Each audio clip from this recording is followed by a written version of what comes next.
Okay, so let's dive right in, shall we? Edelweiss Financial Services, their second quarter results for fiscal year 2025, just announced yesterday, the 29th of October, 2024. Got a whole pile of reports and press releases, and we're going to, well, try to break it all down, make sense of it all for you. No jargon, promise, just the insights you need. Think of us as your shortcut Yeah. to figuring out what's up with this major player in the Indian financial services scene. We'll definitely get into, the specifics of their performance, the numbers and all, but also what makes Edelweiss's story particularly interesting at this moment right now. Yeah, that's key. And one thing that jumps out is how they're projecting this image of strength, resilience amidst a slowing Indian economy. They're really emphasizing their profits ex insurance, which basically means focusing on their core operations, all the financial stuff outside of those insurance businesses. Okay, makes sense. And here's a little something I found fascinating, I guess. They point out that while Indian corporate revenue growth overall, it's expected to hit a 16-quarter low. Mm. There's this optimism about a recovery. Things like the festive season demand and investments in areas like real estate, they're driving that hope. Yeah, that broader economic context is crucial. We can't just look at, Edelweiss in isolation. It's about how they're navigating these larger trends, right? Right, absolutely. So let's get into it. The numbers. Ex-insurance PAT, which stands for profit after tax, it grew 6% year over year to INR 163 crore. And their consolidated PAT that includes those insurance businesses saw a big jump, 45% year over year, reaching INR 110 crore. Total revenue for the quarter, INR 2,842 crore. Okay, and they're also really highlighting their net debt reduction, down by INR 2,250 crore year over year. Seems like they're focused on really solidifying their financial, foundation. Yeah, definitely. But to really understand their strategy, you got to grasp these building blocks they talk about, essentially the core businesses that, make up the company. Yeah. And the reports give updates on each. All right, so first up, asset management.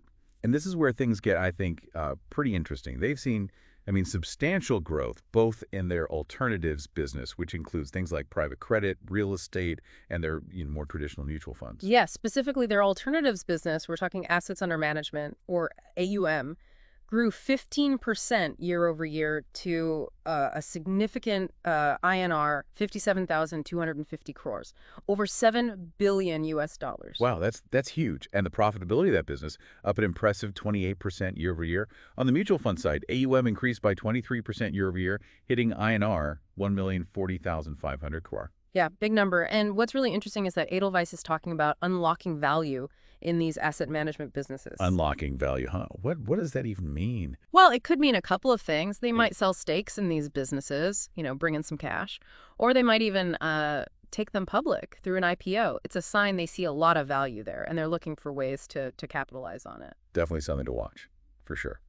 So next up, insurance, which includes both their general insurance business, Zuno, and their life insurance operations. Right. And the goal for both of those is to, break even by fiscal year 2027.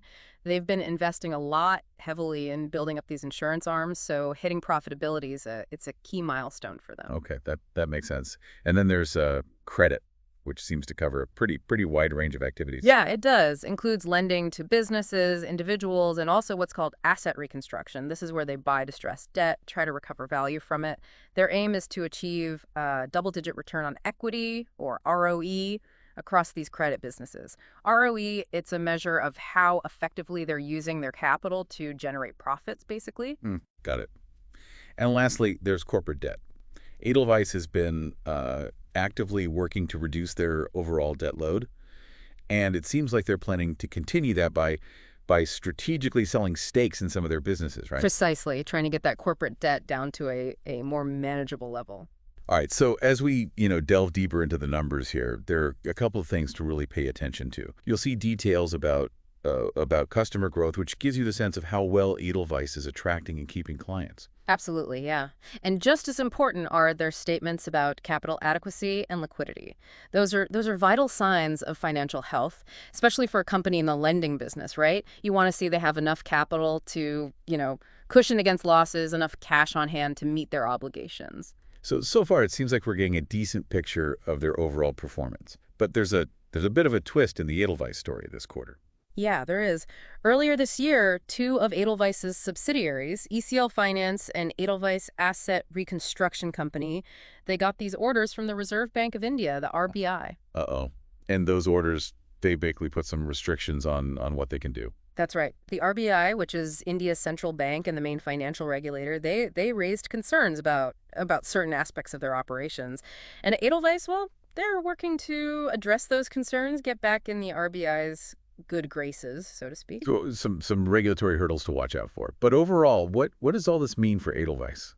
Well, it seems like they're really striving for growth and profitability, but in a tough economic environment. They're betting big on asset management, particularly because it's a high growth, high margin business that tends to be less affected by economic downturns than lending. And they're aiming for their insurance businesses to turn profitable by fiscal year 2027. That'll be a big moment for them. Definitely. And of course, there's those regulatory issues with the RBI. Got to navigate those. Lots going on, that's for sure. But here's a final thought, something to think about. How might those broader trends in the Indian economy, like the slowdown we talked about and the potential recovery, how might those impact Edelweiss's future performance? Something to keep in mind as we, follow their journey. Yeah, that's the key question. These results, they're a snapshot in time, but the real story is how Edelweiss adapts and thrives amidst all these evolving dynamics. All right, so let's dive into the specifics now. Each of Edelweiss's core businesses, starting with their asset management arm. What stood out to you in terms of their strategy and performance? Well, I think what's most interesting is their two-pronged approach to asset management. On one hand, they're a major player in, traditional mutual funds, catering to a wide range of investors, but they've also carved out this strong niche in alternative investments, which include, like we said, private credit and real estate.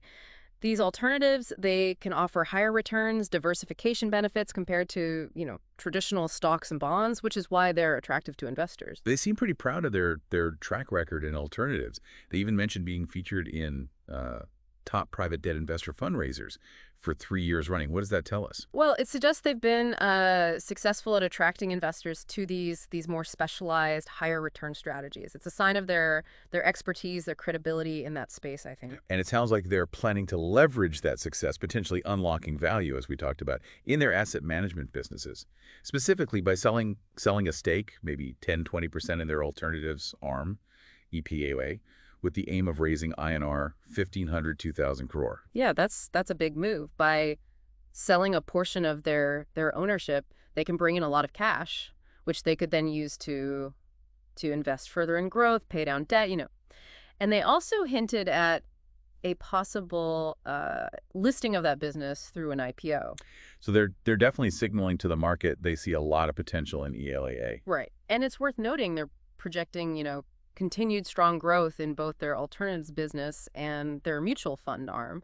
They're aiming for over 20% compounded annual growth in ELAA, and they want to double the AUM of their mutual fund business to INR 3 lakh crore, which is about 350 billion US dollars over the next 5 years. Ambitious goals, for sure. But they seem pretty confident. We'll see how they execute on those plans, especially considering, the current economic conditions, the competition they face. Okay, so moving on to their mutual fund business, they're really touting themselves as one of the fastest growing asset management companies in India, currently the 13th largest in the country. Hmm. And they've been particularly successful in growing their equity AUM, which has jumped. It's remarkable, 73% year over year. Yeah, and a lot of that growth is driven by what are called net inflows, meaning investors are pouring money into their funds. They had net equity inflows of INR 4,100 crore in the quarter, which is up 5 times year over year. They're also seeing strong growth in their SIP book, which stands at INR 312 crore. SIP stands for Systematic Investment Plan, a popular way for investors in India to invest regularly in mutual funds. Yeah, those are encouraging signs. It suggests they're resonating with investors, particularly those looking for exposure to the Indian stock market. Their focus on debt passive funds and fixed income also seems to be working well. They're among the top 10 AMC's asset management companies in that segment. He also mentioned a dedicated team, over 15 years experience focused on factor investing. What's that all about? So factor investing, it's an investment approach that focuses on specific characteristics or factors of stocks that have been shown to drive returns over the long term. These factors can include things like value, momentum, quality, and size. It's a more systematic and quantitative way of investing as opposed to, traditional stock picking where you try to identify individual stocks that you think are undervalued. Got it. So they're trying to appeal to investors who are, looking for a more data-driven approach. Precisely. And they're also planning to build preparedness for value unlock and listing in their mutual fund business. Just like with EAA, that could mean bringing in a strategic investor or potentially, launching an IPO. All right, so let's switch gears a bit. Talk about their asset reconstruction business. This is a different beast altogether. It is. It is. Asset reconstruction is all about acquiring distressed debt from banks and other lenders and then trying to recover as much value as possible from those assets. And they've done a lot of that over the years. They highlighted cumulative recoveries of INR 55,000 crore, over $6 billion over the last 8 years. Yeah, that's substantial. It shows they have experience, expertise in this specialized area. But as they pointed out, it's a deeply cyclical business, meaning its performance is closely tied to the credit cycle in the economy. So when there are a lot of stressed assets available, they can do well. But when times are good and there are fewer distressed assets, their opportunities are limited. Exactly. And right now they're acknowledging that they're in a phase where fresh asset acquisition is on hold. They're focusing on recoveries from their existing portfolio and pivoting towards a more asset-light model. They're also emphasizing their strong capital position with a net debt to equity ratio of just 0.2x and a capital adequacy ratio of 69.7%. Those are pretty healthy numbers, right? Oh, yeah, they are. Shows they have a solid financial foundation, well positioned to, weather any potential storms. They're even talking about using surplus cash flow for buybacks and dividends. So they're seeing this as a time to return capital to shareholders rather than aggressively pursuing new distressed assets. Makes sense, given the current market conditions. All right, so we've covered asset management, asset reconstruction. Now let's delve into their lending operations, starting with ECL Finance, their NBFC or non-banking financial company. Right. ECL Finance, they've traditionally focused on wholesale lending, which means lending larger sums to businesses. But they're making a strategic shift now towards retail lending, particularly to small and medium-sized enterprises, SMEs. And it seems like a big part of that strategy is to become more asset light, meaning they're not holding as many loans on their own balance sheet. Exactly. They're partnering with banks and other financial institutions through co-lending arrangements where they share the risk and the rewards of lending. They mentioned partnerships with Central Bank of India, IDFC First Bank, and Standard Chartered Bank. And they said that around 75% of their retail disbursements over the last 2 years have been through this co-lending model. Yeah, it's a smart move. It lets them expand their reach, grow their loan book without taking on as much risk. And they've also been working to reduce their wholesale loan book, which is down by 34% year over year, to INR 3,750 crore. So a clear shift in strategy. They're also emphasizing their healthy asset quality with gross non-performing assets, or GNPA, at 2.47% and a collection efficiency of 95.4%. Those are good indicators, yeah. It suggests that their lending practices are sound and that they're effectively managing credit risk. Now, we should acknowledge that ECL Finance is one of the subsidiaries that received an order from the RBI earlier this year. Right. That's right. The RBI directed them to cease and desist from undertaking any structured transactions in respect of their wholesale exposures. Essentially, the RBI had concerns about certain types of, complex lending arrangements that ECL Finance was involved in. They've submitted a remedial action plan to the RBI and are awaiting their final report. So that's an ongoing situation. Yeah. Now, let's turn our attention to Nido Home Finance, their affordable housing finance arm. What's their story? Nido focuses on a very specific and important segment of the market. Low income, new to credit, and informal income customers. They're providing home loans to people who might not qualify for, traditional mortgages from banks. They mentioned a cumulative disbursement of over INR 5,000 crore over the last 5 years. So they're making a real impact, enabling home ownership for this underserved population. Definitely. And they're also pursuing an asset-light model through partnerships with banks like State Bank of India, Bank of Baroda, Standard Chartered, and UCO Bank. They're aiming to ramp up retail disbursements through these co-lending arrangements and achieve double-digit ROE in the next 18 months. And just like with some of their other businesses, they're considering bringing in a strategic investor and potentially listing Nido in the future. Hey, it's a common theme across several of their businesses. They're looking for ways to unlock value, attract additional capital to fuel growth.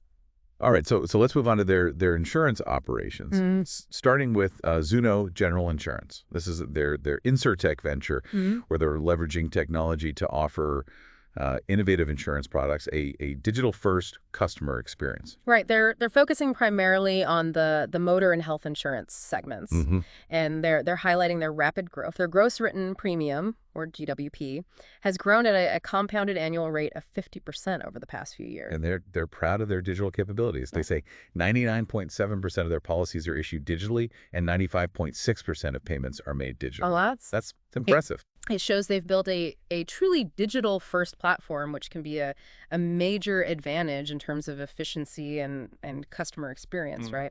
They're also emphasizing their focus on product innovation, particularly in what's called usage-based insurance. They were the first to launch driving behavior-based motor insurance in India. That's pretty cool. So they're using technology to personalize premiums based on how safely someone drives? Exactly. It's a great example of how they're using technology to differentiate themselves in a competitive market. Their goal is to continue their robust growth trajectory and achieve break-in by fiscal year 2027. And they're also thinking about a potential listing, down the road, like some of their other businesses. Yeah. Now let's wrap up with their life insurance business. Okay, so this is one of the youngest life insurers in India, and they're focusing on building a sustainable business with a strong emphasis on quality, efficiency, and customer centricity. They've grown their gross premium at a compounded annual rate of 15% over the past few years, and they've achieved embedded value, or EV, break even in fiscal year 2023. What does that signify? So EV, it's a measure of the present value of future profits from the existing book of business, right? Achieving EV break even means that the value they're creating from their existing policies is exceeding the cost of acquiring new business. So it's a good sign their life insurance operations are on a sustainable path. Exactly. They're also highlighting their strong claim settlement ratio of 99% and their 13-month persistency ratio of 78%. Persistency, it's a measure of how many policyholders continue to pay their premiums, a good indicator of customer satisfaction. And their goal is to achieve break even on a net profit basis by fiscal year 2027, and then potentially, prepare for a listing. Again, a familiar refrain. They're clearly looking across their businesses for opportunities to unlock value, attract additional capital. So we've covered a lot here, from asset management to lending to insurance. What are your overall impressions of Edelweiss's strategy, their performance?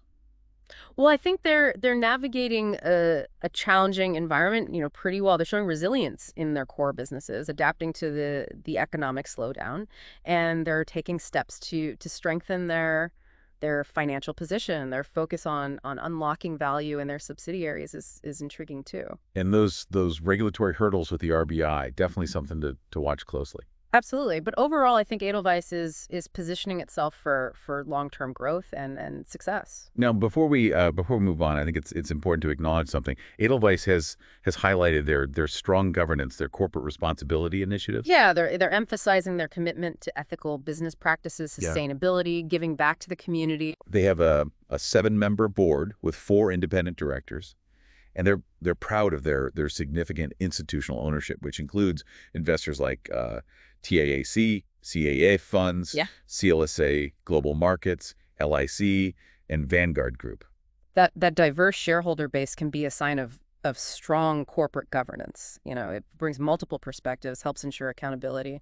They're also highlighting their Edelweiss Foundation, which supports a wide range of social causes. Seems to be a real part of their culture. They've partnered with over 277 NGOs, providing funding and capacity building support. They've impacted over 20 lakh children through their education initiatives, and they've committed over $165 million to various social programs. It's clear they're not just focused on profits, but also on making a positive impact on society. Definitely an important aspect of their overall story. All right, so let's dive a little deeper into their financials now. See what insights we can glean. Okay, so looking at their consolidated financial results, their revenue for the quarter was INR 2,842 crore, with a significant portion coming from their insurance businesses. However, they're really emphasizing their ex-insurance PATE, which grew 6% year over year to INR 163 crore. This highlights their focus on the profitability of their core financial businesses, those that aren't, related to insurance. Their consolidated PEAT jumped 45% year over year to INR 110 crore. But it's worth noting that this includes the performance of their insurance businesses, which are still in the investment phase. Right. Their net debt has decreased by INR 2,250 crore year over year, indicating their efforts to deleverage, strengthen their balance sheet. They've also provided a cash flow plan outlining their expected inflows and outflows over the next year, which demonstrates a proactive approach to managing their liquidity. And their segment results provide a more granular view of the performance of their various businesses. Their asset management and asset reconstruction businesses have shown strong profitability, while their MBFC and insurance businesses are working towards profitability. This segmentation allows investors to understand the drivers of their overall performance. Their balance sheet reveals a well-capitalized position with capital adequacy ratios exceeding regulatory requirements across their credit entities. They also highlight a liquidity position of INR 4,000 crore, ensuring they have sufficient funds to meet their short-term obligations. Their consolidated statement of cash flows shows a net increase in cash and cash equivalents, driven by cash generated from operating activities and financing activities. This positive cash flow position supports their growth plans and their ability to manage their debt. And the annexure to their financial statements provides additional metrics, including debt-to-equity ratio, net worth, and earnings per share. These metrics offer further insights into their financial health and profitability. Now let's delve into their standalone financial results, which focus on Edelweiss Financial Services Limited as a standalone entity, excluding its subsidiaries. Okay, so their standalone revenue for the quarter was INR 148.27 crore, with a mix of interest income, dividend income, fee and commission income, and net gain on fair value changes. Their standalone PATE was INR 29.17 crore, demonstrating profitability at the parent company level. They also highlighted that they don't have separate reportable segments, as they're primarily engaged in merchant banking and holding company activities. Right. Their standalone statement of assets and liabilities shows a strong financial position, with total assets of INR 9,081.72 crore and total liabilities of INR 3,583.79 crore. Their standalone statement of cash flows reveals a net increase in cash and cash equivalents, primarily due to cash generated from investing activities. Overall, their standalone financials provide a clear picture of the financial health of the parent company, complementing the consolidated financials, which encompass the entire group.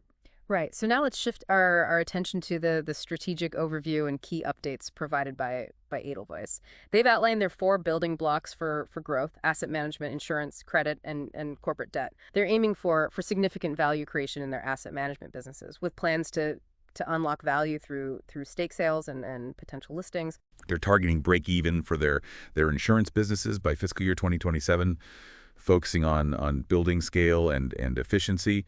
They're aiming for double-digit ROE in their credit businesses by transitioning to an asset-light, tech-driven co-lending platform and enhancing productivity. They've They've significantly reduced their consolidated net debt over the past 5 years, and they're focused on further debt reduction through stake sales in their asset management businesses.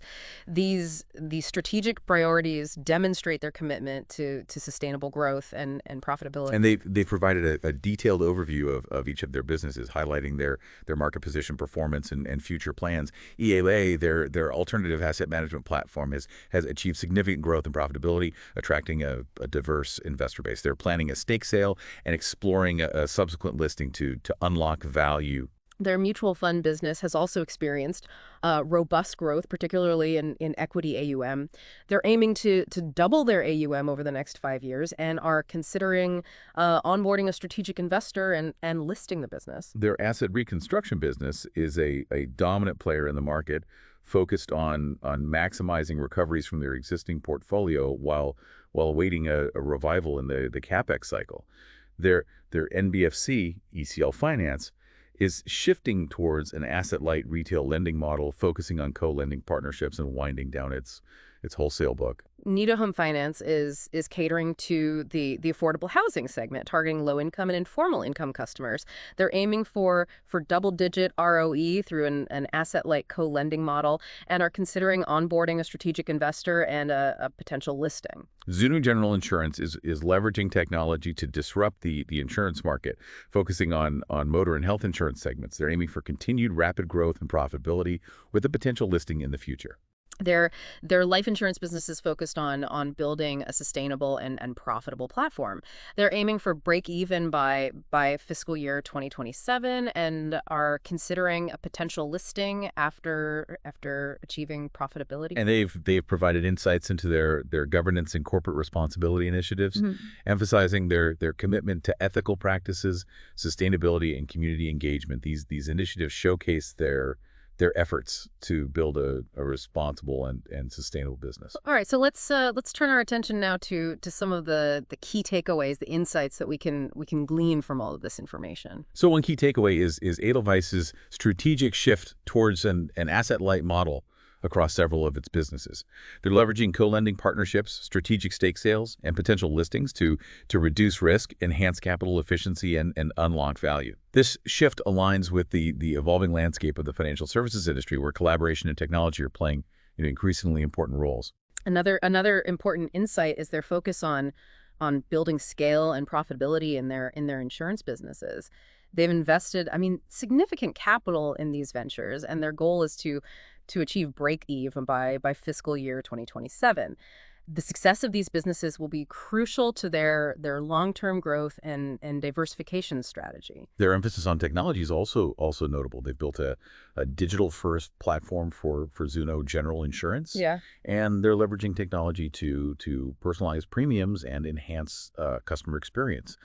Their investments in technology will be key to their ability to compete effectively in the rapidly evolving financial services landscape. Their commitment to corporate governance and responsibility is commendable. Their diverse board composition, strong institutional ownership, and impactful social initiatives demonstrate their focus on building a sustainable and responsible business. These factors can enhance their reputation and attract investors who prioritize ESG considerations. The regulatory scrutiny from the RBI regarding their ECL Finance and asset reconstruction subsidiaries is definitely a factor to watch. While they're working to address the RBI's concerns, the outcome of these regulatory matters could have implications for their future operations. Right, and the performance of their asset management businesses, particularly EAAA and their mutual fund, will be a key driver of their future growth. Their plans to unlock value in these businesses through stake sales and potential listings indicate their confidence in their long-term prospects. And their ability to navigate the current economic slowdown in India will be crucial to their success. They're focused on reducing debt, building a strong capital position, and adapting their business models to the changing market conditions will be key to their resilience. Right. So as you reflect on all of this information, here's a final thought to consider. How might How might Edelweiss's strategic priorities and performance impact the broader Indian financial services industry? Will their success inspire others to adopt similar strategies, or will their challenges serve as cautionary? Clarity. That's a great question. Yeah. If Edelweiss is successful in unlocking value through these stake sales and listings, you might see other financial conglomerates in India trying to do the same thing. It's almost like they're creating a blueprint for how to adapt and thrive in this changing financial landscape. But of course, there are risks involved as well. Absolutely. If they Yeah. stumble with those RBI issues, it could be a cautionary tale for other companies who might be pushing the boundaries of what regulators find acceptable. It's a delicate balance to strike. Speaking of those RBI issues, I wanted to touch on something that caught my attention in their reports. They mentioned India's economic slowdown, and while they suggest it'll be temporary, it's clearly influencing their business decisions. Yeah, that's a crucial point. You can't analyze a company's financials without considering the bigger economic picture. India's projected to experience its lowest corporate revenue growth in 16 quarters. Right. So even though Edelweiss is talking about resilience and growth, they're doing so within the context of a broader economic slowdown. Exactly, and it makes their emphasis on things like debt reduction and capital adequacy even more important. They're trying to make their financial position as strong as possible to prepare for any potential challenges. Yeah, it's like battening down the hatches before a storm. Exactly. They're also making strategic bets on specific sectors that might be more resilient to the slowdown or even benefit from it. Take their focus on real estate investments within their alternatives business, for example. That seems very strategic. It does. It does. Real estate can sometimes be a counter-cyclical investment. When the stock market is down, investors often seek alternative assets that offer stability and income, and real estate can fit that bill. It's a reminder that even within an economic downturn, there are often pockets of opportunity. It's all about identifying where those opportunities lie. Yeah, and that's one of the things that makes analyzing these financial reports so fascinating. You know, you're not just crunching numbers. You're piecing together a story about a company's strategy, their vision for the future, and how they're navigating a complex world. And speaking of stories, I have to admit I was drawn in by the human side of Edelweiss's reports.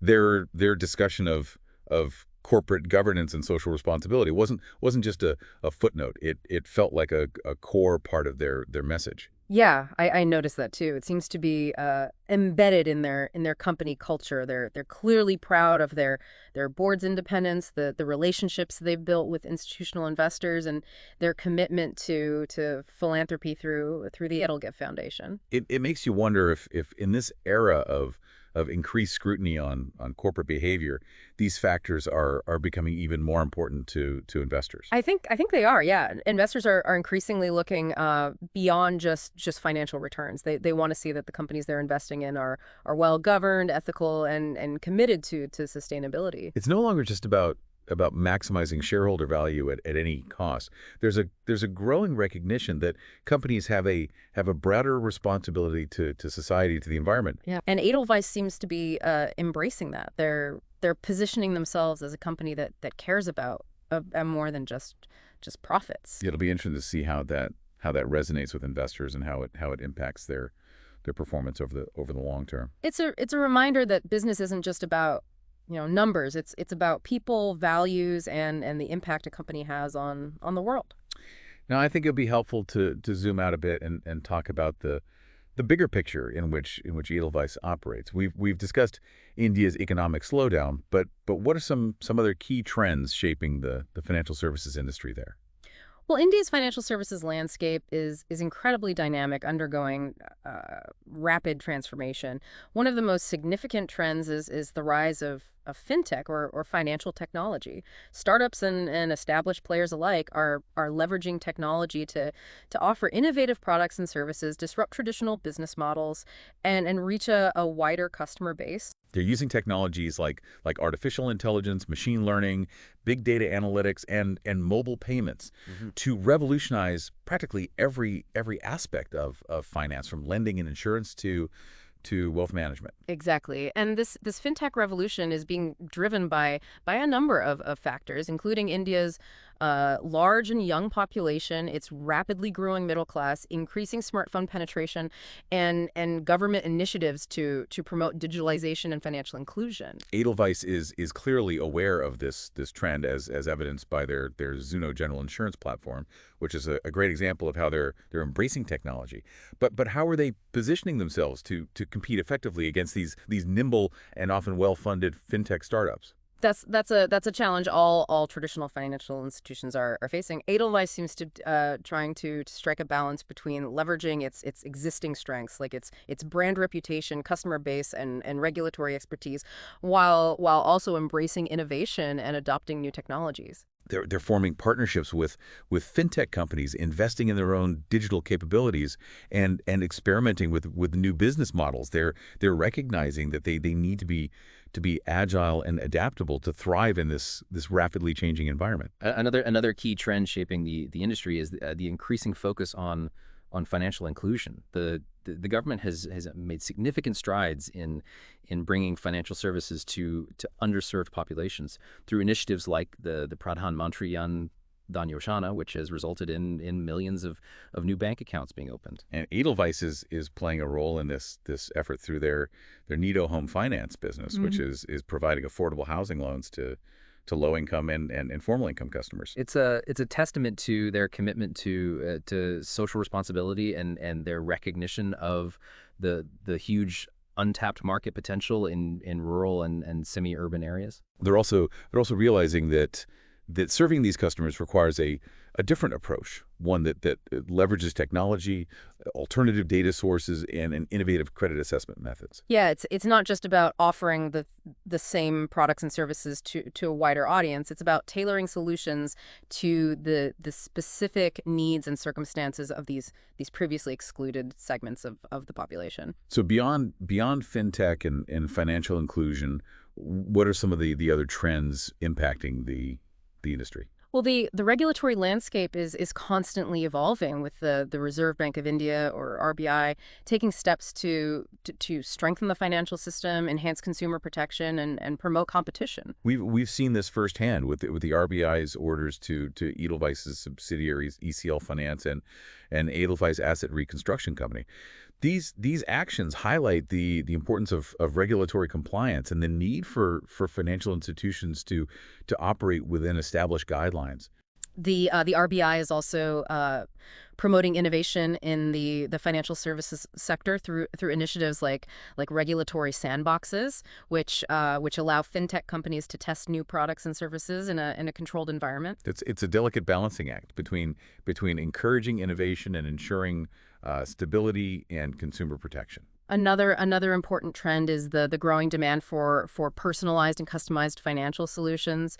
Consumers increasingly expect financial services that are tailored to their individual needs and preferences. And this is where technology can play a significant role. It enables financial institutions to gather and analyze data to better understand their customers and offer more personalized products and services. Edelweiss is trying to meet this demand through initiatives like their usage-based insurance products, which we discussed earlier. These products personalize premiums based on driving behavior. They're realizing that in today's competitive market, a one-size-fits-all approach simply won't work. So amidst all of these trends and challenges, what do you see as the biggest opportunities and risks for Edelweiss and the Indian financial services industry as a whole? Well, I think one of the biggest opportunities lies in leveraging technology to reach the vast untapped market of underserved customers. There are millions of Indians who still lack access to basic financial services, and technology can play a transformative role in bridging that gap. This represents a massive potential market for companies like Edelweiss, but it also requires a commitment to innovation, financial literacy, and a willingness to to adapt to the unique needs of these customers. Another significant opportunity lies in the growing demand for wealth management services.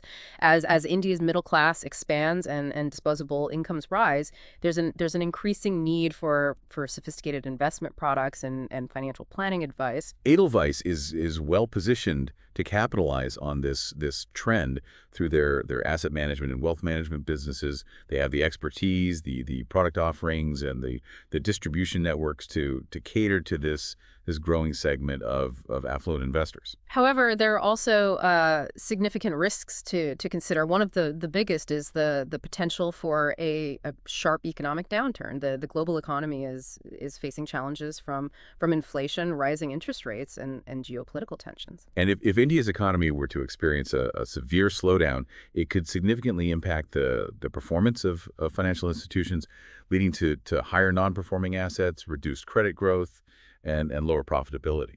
Another risk is the constantly evolving regulatory landscape. The RBI is continuously adapting its regulations to address emerging challenges and promote financial stability. And this can create uncertainty for financial institutions Yep. as they need to constantly comply with new rules and adjust their business models accordingly. It's crucial for companies like Edelweiss to stay ahead of the curve in terms of regulatory compliance and risk management.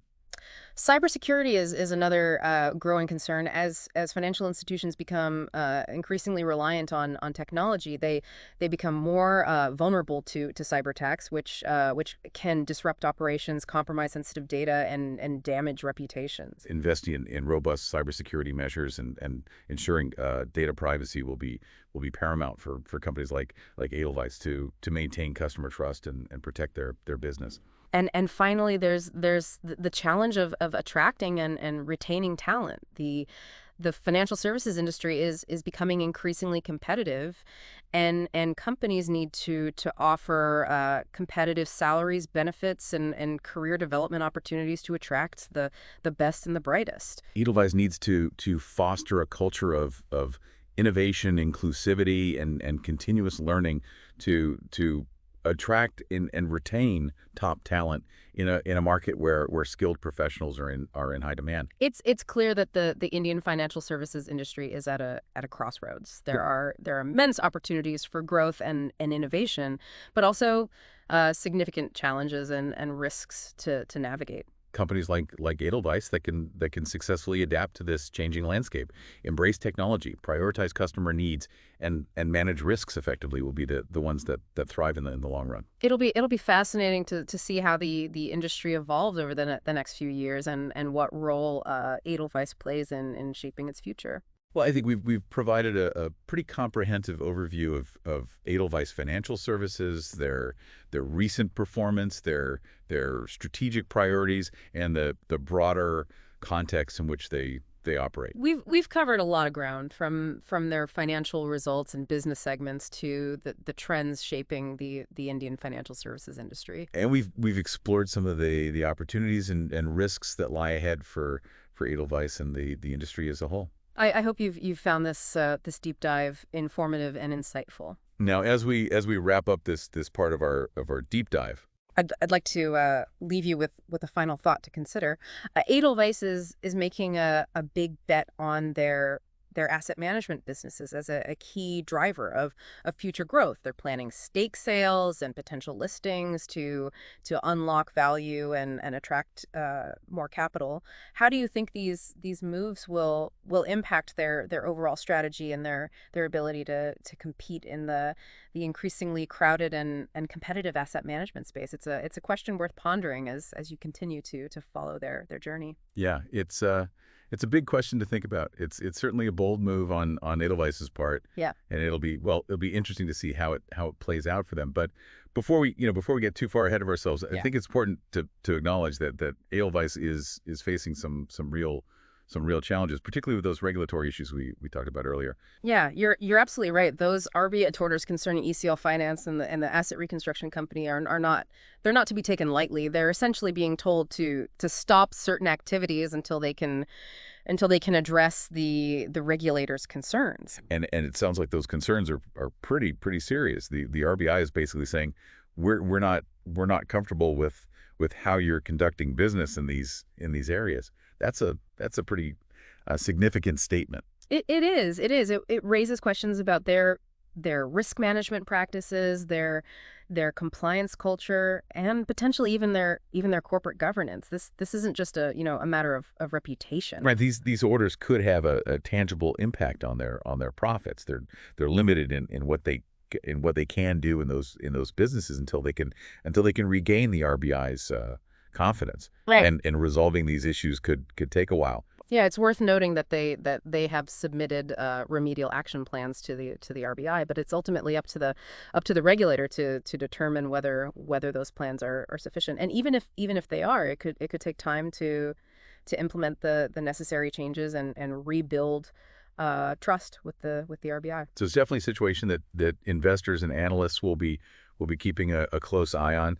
It serves as a reminder that even companies with strong track records and ambitious plans can encounter unexpected obstacles. Exactly. And it underscores the importance of regulatory compliance, risk management, and good corporate governance. These aren't just, abstract concepts. They have real world consequences for a company's performance and its future prospects. Now, despite these challenges, Edelweiss seems determined to move forward with their strategic plans.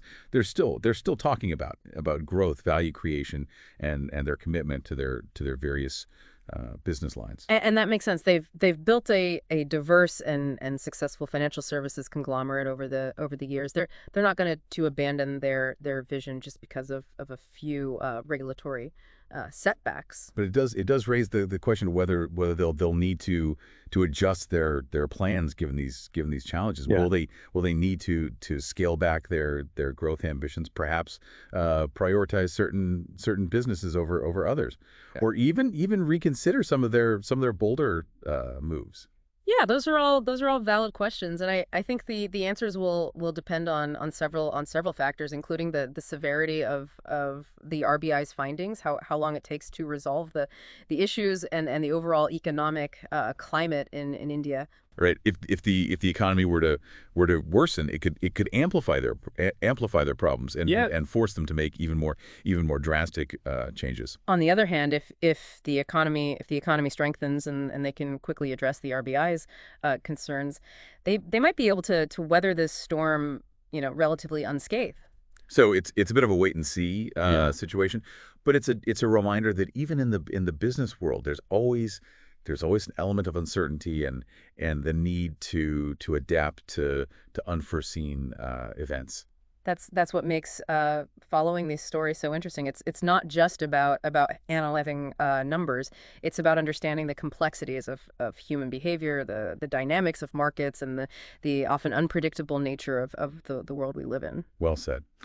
So I think we've done a thorough job of examining Edelweiss's latest results, their strategic plans, and the challenges they face. What are your final thoughts on this deep dive? Well, I think Edelweiss is at a crucial juncture in its journey. They have ambitious plans for growth and value creation, but they're also facing significant headwinds, both from a regulatory and economic standpoint. And their ability to navigate these challenges, adapt their strategy, and maintain the trust of investors and regulators will be key to their success. It's a story that's far from over. We'll be watching closely to see how it unfolds in the months and years ahead. Well, that brings us to the end of this deep dive. Thank you for joining us on this exploration of Edelweiss Financial Services. We hope you found it informative and engaging. We encourage you to continue exploring these topics on your own. Delve deeper into the numbers and draw your own conclusions about the future of Edelweiss Financial Services and the Indian financial services industry. We'll be back next time with another deep dive into the world of business and finance. Until then, stay curious, keep learning, and always remember to look beyond the numbers, to understand the stories they tell